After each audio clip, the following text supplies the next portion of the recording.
L'éditorial. Supposons que l'épidémie qui a fait plus de 9000 morts en Haïti en quelques années, après son éclatement en juillet 2010, ce n'était pas le choléra, mais le coronavirus, la pandémie qui fait trembler actuellement le monde entier. Haïti aurait été placé immédiatement dans un cordon sanitaire. Fini toute communication et par toutes les voies, aériennes, navales et terrestres, avec le monde entier.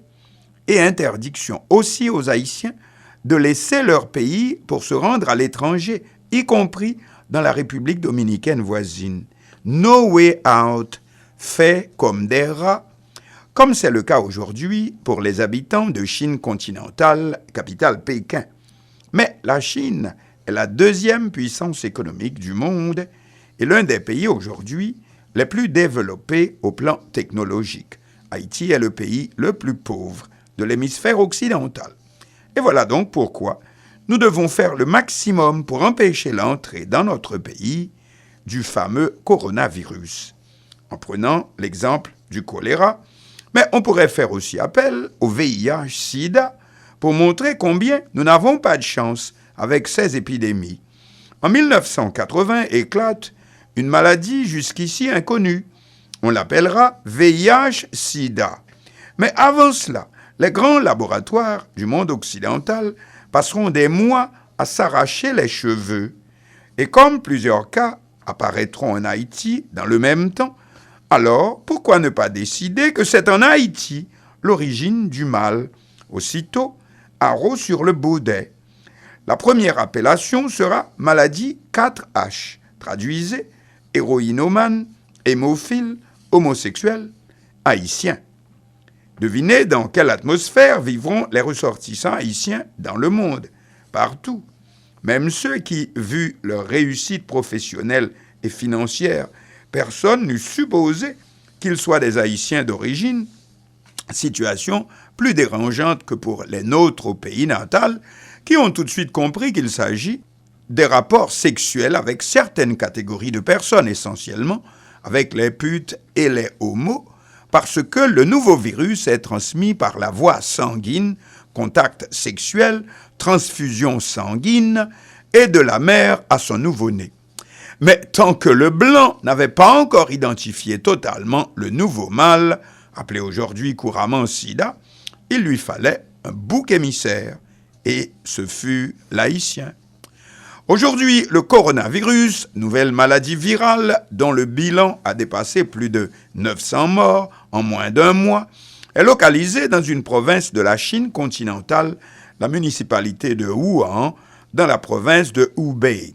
La science médicale est devenue plumaton, exercée dans l'art d'identifier et de localiser immédiatement ce genre de calamité, y compris comment y faire face.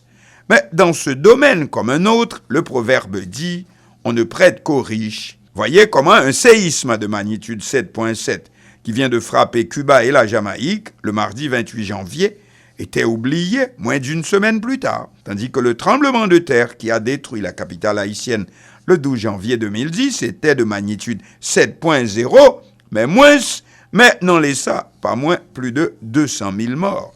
Entre autres, des causes bien spécifiques, l'épicentre du séisme qui nous a frappés était à terre, et non en mer, comme celui du 28 janvier dernier. Par contre, la principale cause d'un tel désastre, on sait, ce sont nos propres insuffisances. Haïti, pays, comme on dit, collé à cracher, c'est-à-dire qui ne repose sur rien que du vent. Autre raison de plus, pour que tout ce qui concerne ce nouveau mal qui répand la terreur partout, soit traité chez nous avec encore plus de prudence, et nous pensons à l'information, aux moyens d'information. Les pouvoirs publics doivent prendre toutes les mesures appropriées de concert avec leurs collègues internationaux. Mais il est tout aussi important que le pays soit renseigné soigneusement et au jour le jour sur toutes les mesures qui sont adoptées, parce que c'est l'information qui est l'arme principale dans un tel domaine.